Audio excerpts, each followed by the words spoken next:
ठीक है, तो ये क्लियर होगा आपको कि Q इज NU और N उसकी न्यूमेरिकल वैल्यू है और U क्या है, यूनिट। ठीक है, अब देखो भैया ऐसे क्वेश्चंस मिलेंगे आपको कि एक यूनिट से दूसरे में कन्वर्ट करना होगा उसको, MKS से CGS में। ठीक है, तो गाइडलाइन पॉइंट ऑफ व्यू से दो ही क्वेश्चन सबसे इंपॉर्टेंट है ना, तो शायद आपको याद भी हो, है ना। क्वेश्चन से समझते हैं इसको, लिखें convert 1 Newton into CGS, convert 1 Newton into CGS। ठीक है, तो भैया रिकॉल करिए, देखिए क्या करना होता था यहाँ पे। देखो देखो लिखते थे N1 U1 is N2 U2, है ना।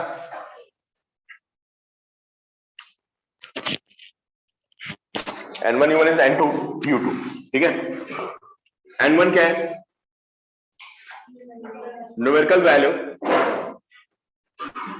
In first system. ठीक है, U1 क्या होगा इसकी, यूनिट इन फर्स्ट सिस्टम। ठीक है, N2 क्या हो गया, न्यूमेरिकल वैल्यू इन, लिखना पड़ेगा, और U2 क्या हो गया आपका, बेटा बहुत टाइम होता है, बच्चे कर ही नहीं पाते, बैठे रहते हैं। Unit in second system. ठीक है, अब देखो भाई जैसे क्वेश्चन है मेरे पास, भाई प्लीज बात नहीं आप लोग, 1 न्यूटन को कन्वर्ट करें किसमें, CGS में। ठीक है, तो यहां पे N1 क्या हो जाएगा, N1 हो जाएगा 1। N1 क्या है, numerical value in first system. ठीक है, N2 मुझे क्या करना है, N2 मुझे फाइंड करना है ना। U1 यहां पे क्या है बताओ, U1 क्या है बताओ, यूनिट। U1 किसमें, देखो थोड़ा कंफ्यूजन से आइए, U1 यूनिट किसमें, फर्स्ट सिस्टम में, और U2 किसमें, सेकंड सिस्टम में। ठीक है, तो यूनिट लिखने के लिए पता है क्या करना पड़ता है आपको, तो डायरेक्टली यूनिट लिख सकते हो, बट आप उसका डायमेंशनल फॉर्मूला लिखना है, और डायमेंशनल फॉर्मूले से भी यूनिट निकाली जा सकती है। क्यों, जैसे अगर आपको किसी का डायमेंशनल फॉर्मूला पता है, जैसे मैं बात करता हूं फोर्स की, MLT-2। ठीक है, तो डायमेंशनल फॉर्मूले से आप उसकी यूनिट बना सकते हो। अब बताओ MKS में क्या बनेगा, kg मीटर पर स्क्वायर, CGS में क्या बनेगा, ग्राम, समझ गया। तो आपको करना क्या होता है, आपको यहाँ पे उसकी डायमेंशन लिखनी होती है, किसकी, जिसको आपको कन्वर्ट करना है, किसको कन्वर्ट करना है, फोर्स को कन्वर्ट करना है। तो बताइए फोर्स का डायमेंशन फॉर्मूला क्या होता है, MLT-2। तो यहां पे लिखेंगे आप M1 L1 T1 - 2। ठीक है, और यहां पे लिखेंगे आप कितना, T2 - 2। क्लियर, ठीक है, मतलब आपको डायरेक्ट डायमेंशन फॉर्मूला ही लिखना है, डायमेंशन फॉर्मूले में एक में 1 ले लेना है, एक में 2 ले लेना है। ठीक है, एक में 1 और एक में 2। अब देखो क्या करेंगे आप उसके बाद, ऐसा लिखने के बाद फिर आप देखें कि बहुत बच्चे क्वेश्चन गलत करके आते हैं, कल भी आपको मार्कर नहीं चल रहे हैं। N1 U1 is N2 U2, तो N2 कितना आएगा, N1 कितना है 1, U1 कितना हो गया T1 - 2, और U2 कितना हो गया M2 L2 T2 - 2। ठीक है, ऐसा करने के बाद फिर आप उसकी जो भी यूनिट होगी वो पुट करेंगे। तो फर्स्ट सिस्टम कौन सा था बताइए आप, MKS। तो इसका मतलब यहां पे kg, यहां पे मीटर सेकंड -2 अपॉन M2 क्या था, ग्राम, फिर सेंटीमीटर, और फिर सेकंड -2। ऐसे लिख लेंगे आप ऊपर नीचे। ठीक है, फिर इन दोनों को एक सिस्टम में लाना है, या तो इसको केजी में कर लो, किसको, या केजी को, है ना। तो जो आपको इजी लग रहा है दोनों को एक में कन्वर्ट करना है। ठीक है, देखो भाई, हाँ क्या, नहीं नहीं नहीं, ये तो कट जाएगा ना, 1 kg अपॉन 1 ग्राम, तो ये तो हमें एक न्यूमेरिकल वैल्यू मिल जाएगी ना। है ना। तो क्या करेंगे आप, केजी को क्या लिख सकते हो, 1000 ग्राम अपॉन क्या, इनटू 100 सेंटीमीटर अपॉन सेंटीमीटर, ये तो कट ही जाएगा, ठीक है। तो कितना आ गया बताओ आप, ये आ गया 10 पावर 5, कितना आ गया, ग्राम सेंटीमीटर पर सेकंड स्क्वायर, ठीक है, जिसको हम डाइन भी बोलते हैं, है ना। तो क्या करना पड़ेगा बताओ, लिखना पड़ेगा आपको डायमेंशनल क्या फॉर्मूला, है ना। और डायमेंशनल फॉर्मूले में एक में 1 लिख देना, एक में 2, m1 l1 t1, और एक में m2 l2 t2।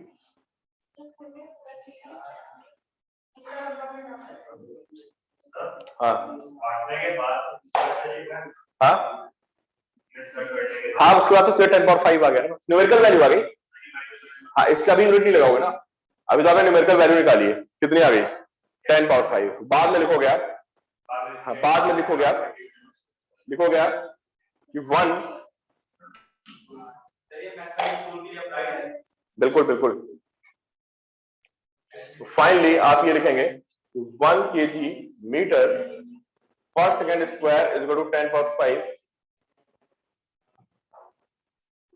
ग्राम centimetre per second square, final लिखोगे आप, क्लियर। तो चलो भाई, एक जल्दी से एक और करके देख लेते हैं, बुक देना मुझे,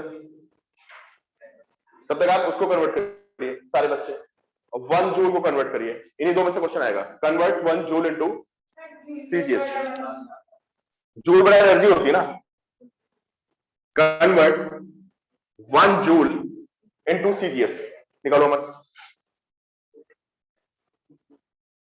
कन्वर्ट 1 जूल इनटू सीजीएस, किसी फॉर्मूले से एनर्जी क्या आप निकाल सकते हो।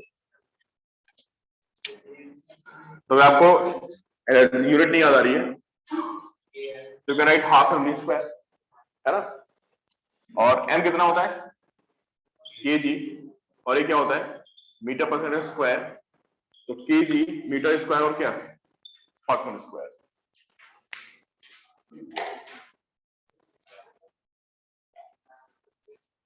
ठीक है। तो बेटर है कि इसको हम किस फॉर्म में लिख लें, इसके डायमेंशन निकाल के, है ना। तो बताइए आप मुझे, एनर्जी की डायमेंशन क्या आएगी,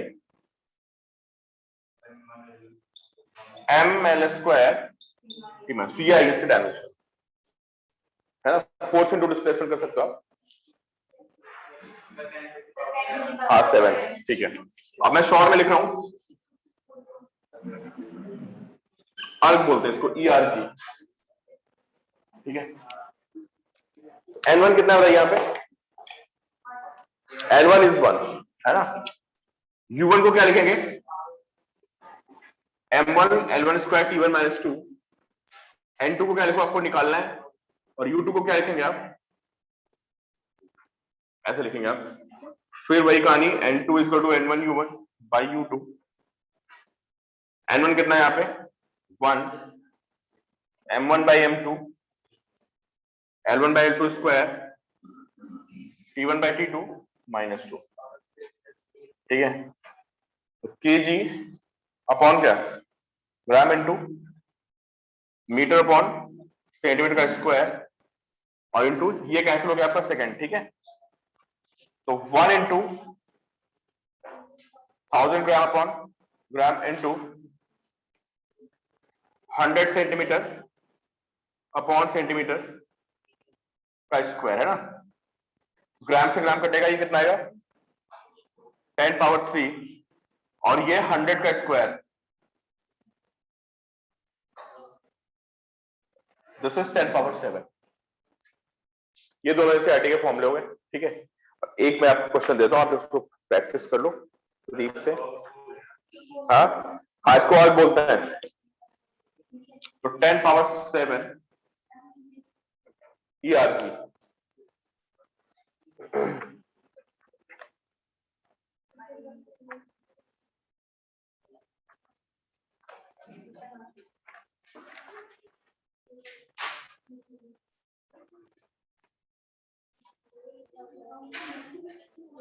डालते हैं तो ये इनको हटा देना, सारे ऊपर रख देना, खराब वाले ये सारे हटा दो आप। ये चल नहीं रहा, ये तो तुम निकाल लो, ये चल रहा है ना, ये भी हटा दो।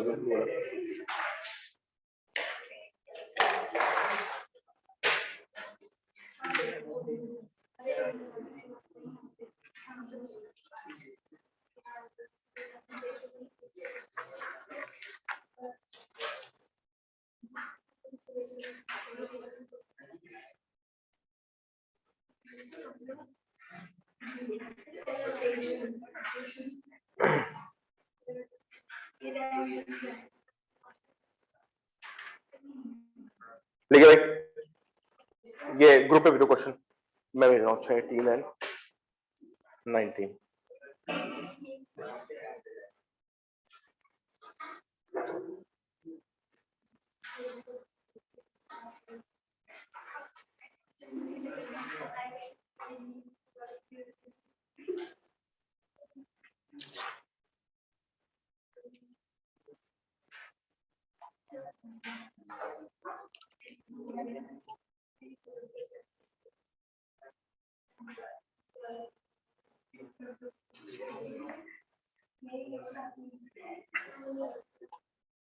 चलिए भाई, बहुत जल्दी से तीनों क्वेश्चन देखिए आप स्पीड में।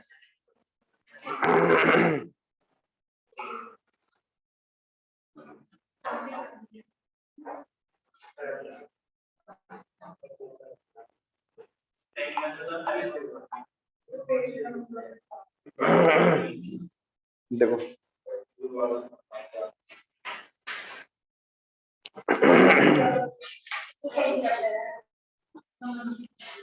सबकी बुक में अलग अलग होंगे।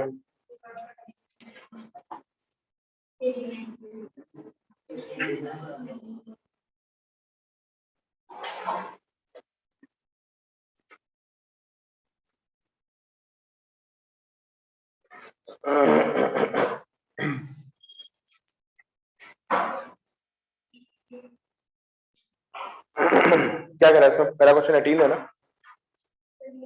हाँ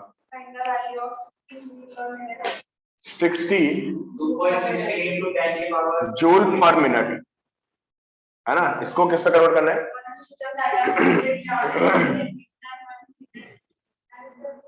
फिर से बोला उसका बेटा, 60 जूल पर मिनट को कन्वर्ट करना है एक नए सिस्टम में ना, उसमें।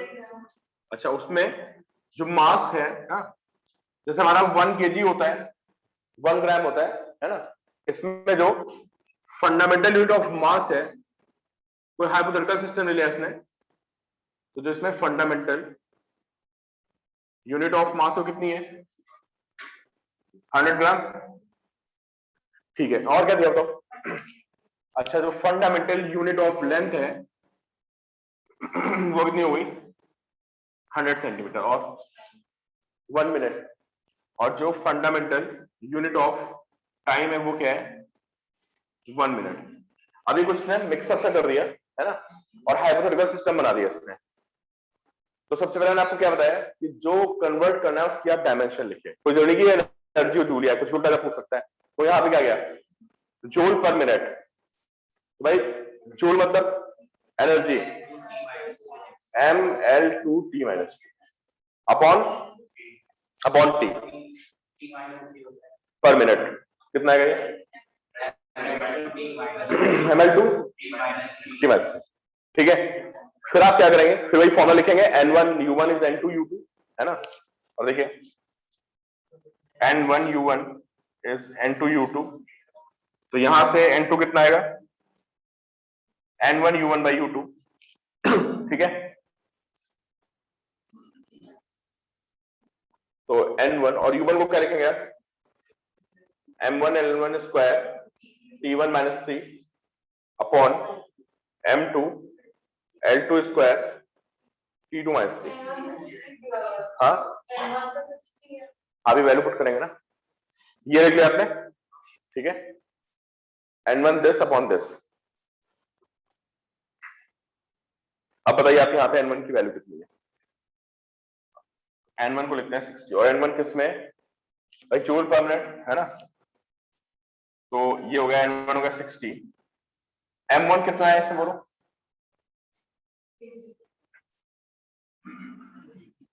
केजी में हो गया, ठीक है। और इसको क्या करना है, इसको जूल पर सेकंड में कन्वर्ट कर लो, है ना। 60, हाँ नहीं नहीं, ये जूल पर मिनट दिया हुआ ना, अच्छा चलो कट जाएगा, ठीक है। 60 तो केजी नहीं, गड़बड़ कर जाएगा भाई, इसको पूरे को यूनिफॉर्म कर दो आप, है ना। इसको जूल पर मिनट को ना 60 बाई 60 कर दो तो क्या आएगा बताओ, 1 जूल पर सेकंड आ जाएगा ना। तो M1 के प्लेस पे केजी और M2 के प्लेस पे कितना, 100 ग्राम। फिर L1 के प्लेस पे कितना था बताइए आप, यहां तो 1 मीटर होता है और यहां पे कितना था, 100 सेंटीमीटर का स्क्वायर, ठीक है। फिर यहां तो टाइम हमारा 1 सेकंड होता है, यहां कितना था टाइम, 1 मिनट। भाई ये क्वेश्चन बहुत ही कंफ्यूजिंग हो जाता है, अगर आप ढंग से प्रैक्टिस करके नहीं जाओगे तो उसके सही होने के चांसेस बहुत कम हो जाते हैं, इतना इजी नहीं बैठता है ना, कंफ्यूजन हो जाता है। और उसके बाद से नहीं, ठीक है। तो चलो भाई फाइनल आंसर बताओ कितना है इसका।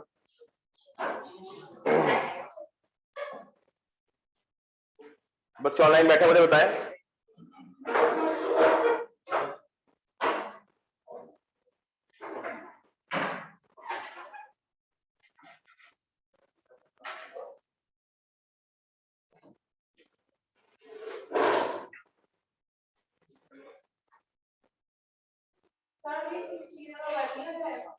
हाँ ये 1 होगा, सॉरी सॉरी, ये 1 हो जाएगा, देखो अभी गलती हो गई थी, 1 जूल पर सेकंड कन्वर्ट कर दिया हमने ना, अभी गया था क्वेश्चन। अब देखो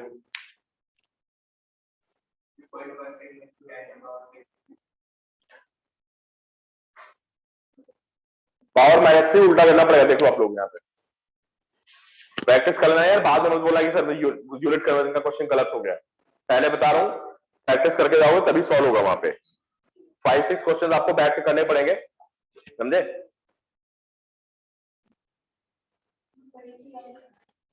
और ये पावर माइनस 3 बहुत से बच्चे इस पावर को उल्टा नहीं करते हैं, ध्यान रखना। तो देखो क्या आएगा, देखिए आप लोग,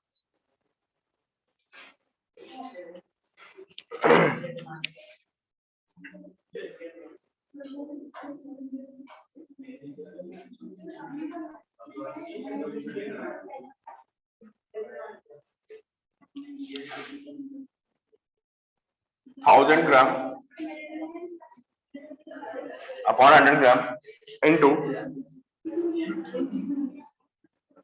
100 centimetre bye 100 centimetre square into 1 second by 60 second की पावर -3।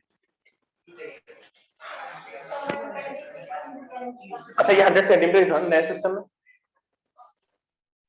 कितना गए 1 इंटू 10 इंटू ये 1 हो जाएगा, ये ऊपर चला जाएगा, देखो ये ऊपर चला जाएगा 1/60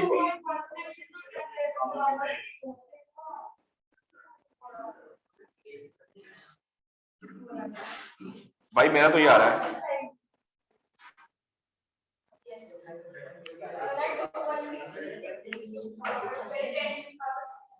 हाँ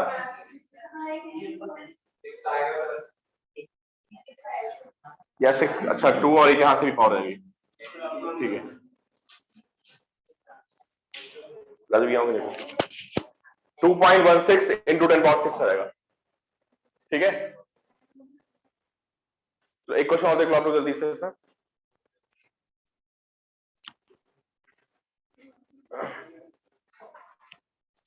देखो next question quickly,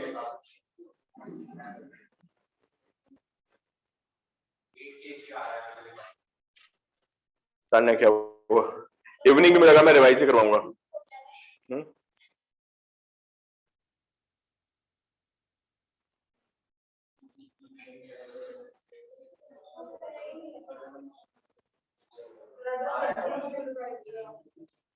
evening batch है ना, मैं आज रिवाइज ही करवाऊंगा, थोड़ा रिवाइज करूंगा, मतलब नया नहीं पढ़ाएंगे आज, है ना। कितना आ गया बताओ, सॉल्व हो गया? ठीक है, अभी भेज दूंगा मैं। चलो भैया इसके क्वेश्चन सॉल्व करना है ना, समझ गए ना कि ऐसी यूनिट्स भी आ सकती हैं जो हमने कभी सुनी नहीं है। समझे ना, 100 ग्राम 100 सेंटीमीटर कुछ भी उल्टा लिख देगा, केयरफुल होकर करना। और वो न्यूटन और आर्क वाला नहीं आएगा, वो बहुत ही आसान है। हाँ नहीं, टाइम बहुत रहता है, ऐसा नहीं है, टाइम बहुत होता है। ये क्वेश्चन मतलब मैं बता रहा हूँ मोस्टली बच्चे गलत करके आते हैं यूनिट करने का। कभी n2 का n1 कर देते हैं, n1 का n2, कभी यूनिट्स गलत लिखते हैं। मुझे पता है ना, तभी बोल रहा हूँ इसको प्रैक्टिस कर लेना।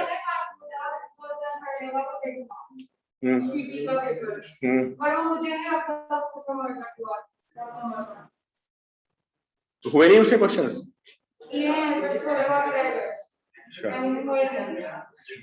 चलो लेंगे भाई प्रिंसिपल ऑफ होमोजेनिटी।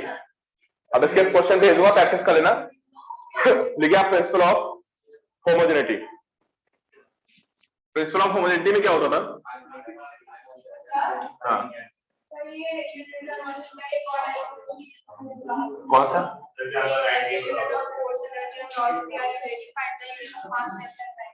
क्या क्या दिया बताओ? यूनिट ऑफ फोर्स गिवन हमको। अच्छा देखो भी अच्छा क्वेश्चन है। फोर्स की यूनिट कितनी है? 20 यूनिट्स। और एनर्जी कितनी है? 200 जूल। ये 20 यूनिट्स है क्या? Newton, Newton. और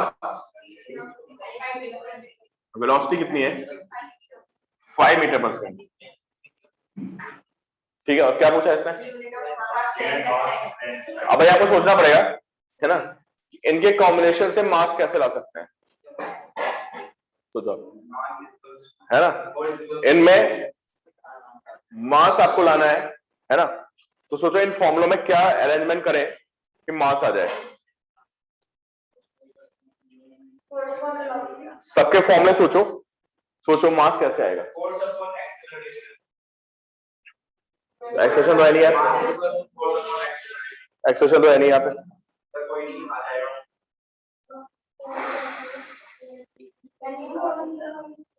बताओ चार भी क्या करेंगे भाई? जो बच्चे ऑनलाइन बैठे बताएं मुझे कि how to find mass from force and energy.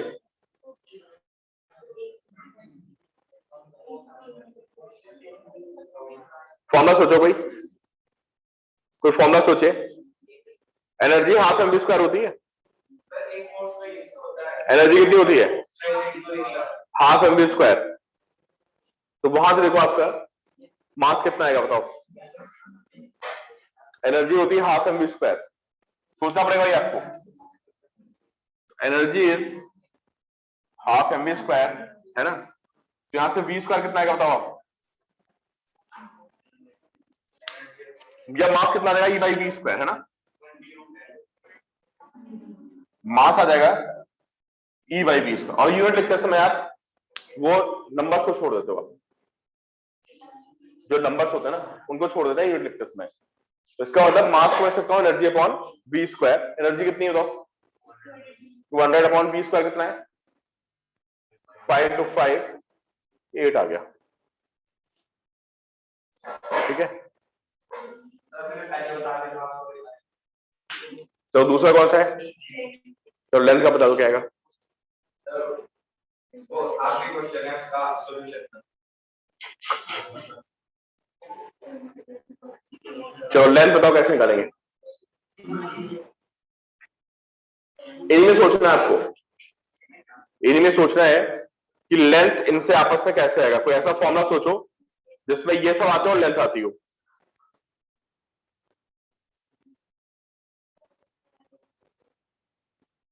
Unit का वजन तुमने नहीं किया था, डायमेंशन थोड़ा बचा हुआ है ना।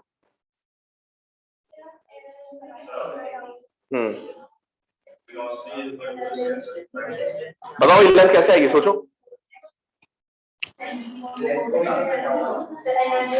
Energy is equal to force into displacement. क्यों सोचना पड़ेगा भाई, करके नहीं जाओगे तो होगा नहीं वहां क्वेश्चन। वर्क क्या होता है? वर्क होता है फोर्स इनटू डिस्प्लेसमेंट, वर्क मतलब एनर्जी, है ना। तो थोड़ा सा आपको दिमाग लगाना पड़ेगा कि दिमाग आपको ये लगाना पड़ेगा कि वर्क इज इक्वल टू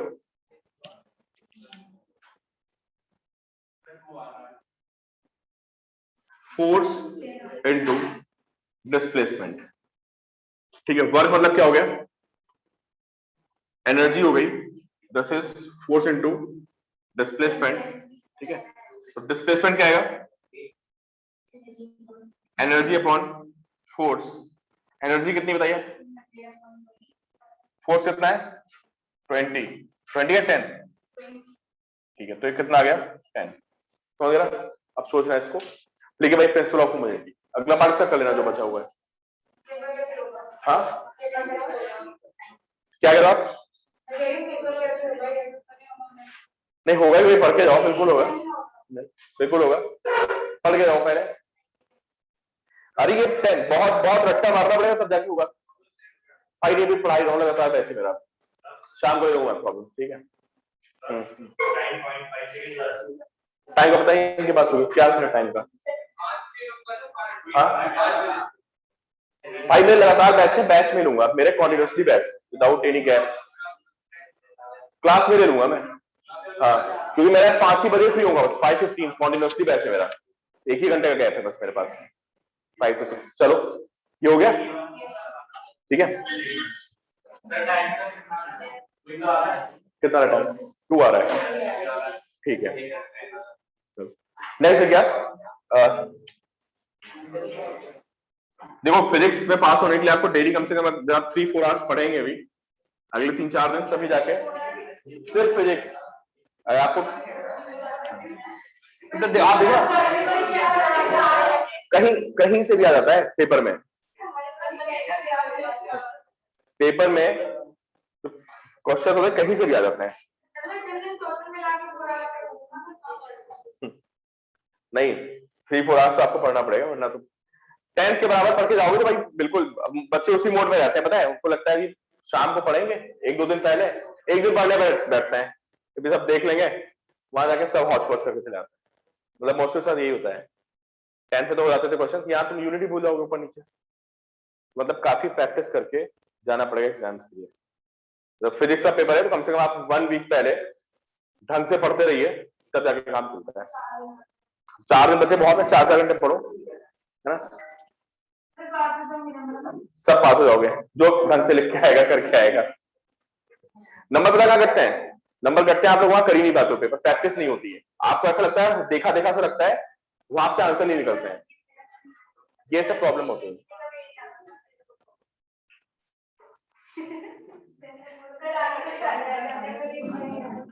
चलिए देखिए नेक्स्ट, अगर कहीं पे लिखा है a + b is equal to c + d, a + b is equal to c + d लिखा है ना। a की डायमेंशन, b की डायमेंशन, c की डायमेंशन, d की डायमेंशन सारी क्या होती हैं, सारी डायमेंशन सेम होती हैं। ये तो तुमने पढ़ लिया हो शायद, ये वाला पॉइंट ऐसे नहीं पढ़ा। तो a + b is equal to c + d, syllabus exam का दे देना भी मुझे पूरा बता देना कहां तक आ रहा है, कब है, डेट वगैरह बताइए कुछ, ठीक है। ठीक है, तो प्रिंसिपल ऑफ होमोजेनिटी क्या होता है, आप उन्हीं क्वांटिटीज को ऐड कर सकते हो या उन्हीं को सबट्रैक्ट कर सकते हो जिनकी डायमेंशंस क्या हो, सेम हो, है ना। डिफरेंट डायमेंशंस कभी ऐड नहीं होती, है ना। तो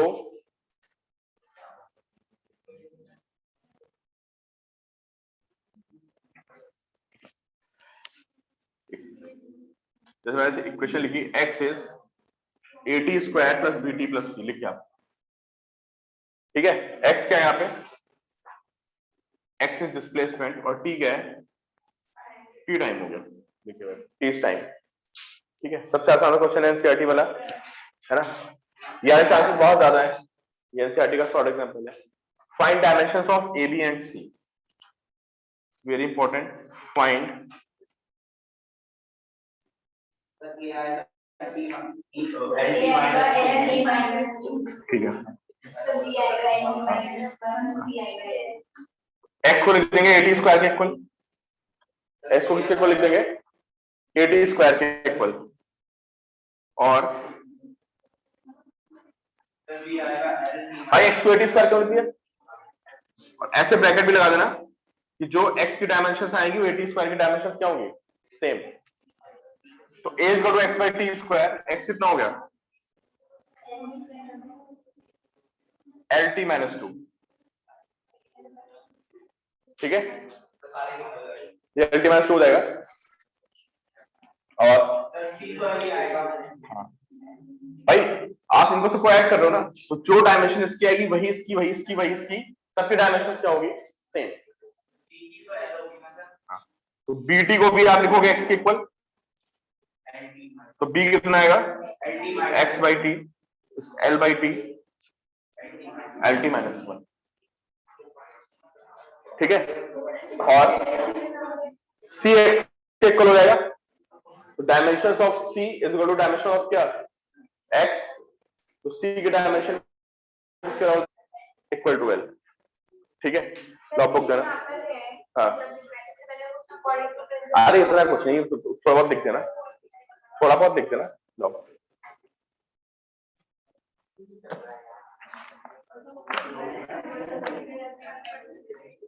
देखो फिजिक्स करनी पड़ेगी, मैं सबको बोल रहा हूँ, ये मत सोचना कि एग्जाम से एक दिन पहले पढ़ के आप पास हो जाओगे, 2 दिन पहले पढ़ के। बहुत सरप्राइजिंग हो जाता है, 2-3 नंबर आते हैं बच्चों के, ऐसा भी होता है कभी कभी।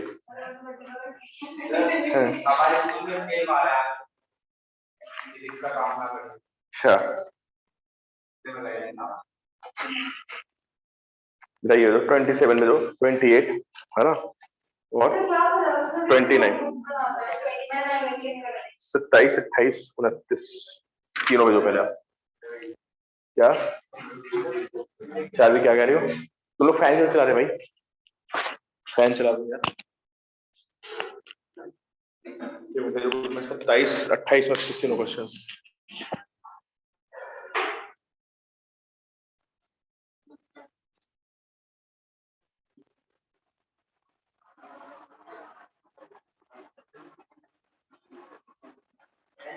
पहले बोर्ड में बहुत टाइम पहले 9-10 का सिलेबस एक साथ आता था।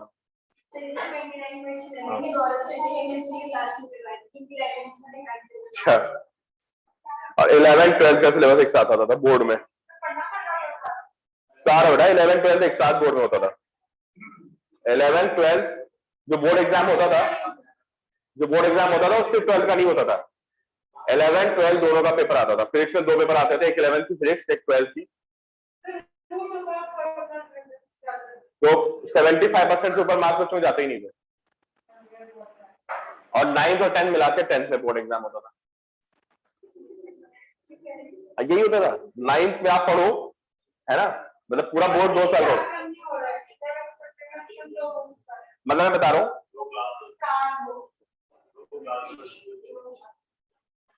अब तुम लोगों को ना 10th का बहुत इजी कर दिया एक्चुअली, ये प्रॉब्लम हो गई और कोई दिक्कत नहीं है।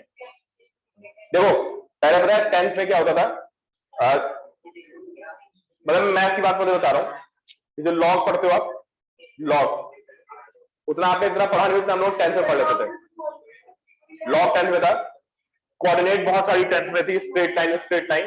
जो 11th की मैथ्स है वो मोस्टली 10th में होती थी। ये ट्रिग्नो जो आप पढ़ते हो ना, sin a plus b, sin a minus b, sin c plus sin d और हाइट एंड डिस्टेंस, सब उसमें होता था 10th में, 10th होता था।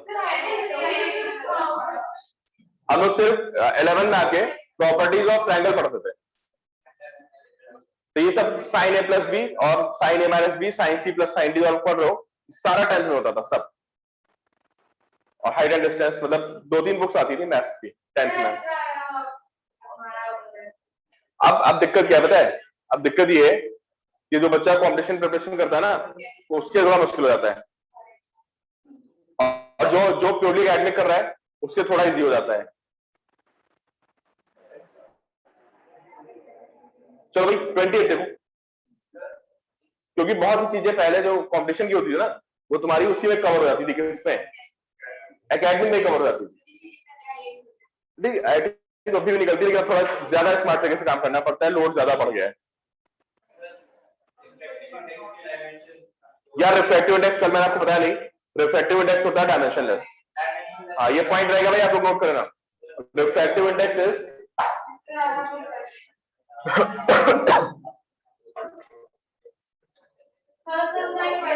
हम्म